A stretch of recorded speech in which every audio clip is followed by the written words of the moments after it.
Hey everyone, it's Annie here back at Dee's for another video with helpful tips on how to decorate your Christmas tree.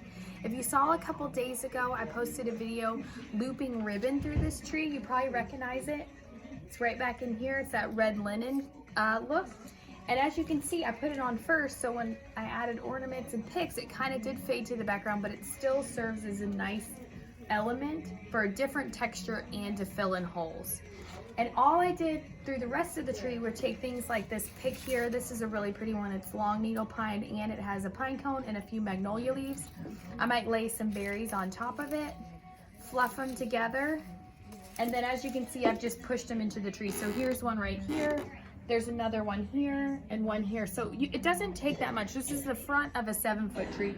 And as you can see, I have about 5 places I've added in stems.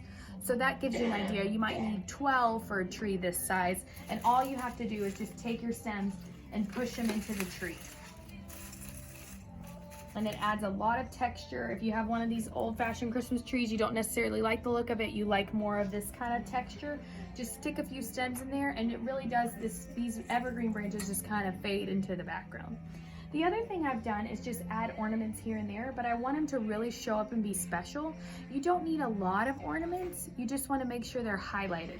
So in an area that there's not ribbon, but maybe a little stem, I just stuck this Merry Christmas ribbon. As you can see, one makes a really big impact because it's in an area that it can show up really well, and there's not a lot of other stuff around it.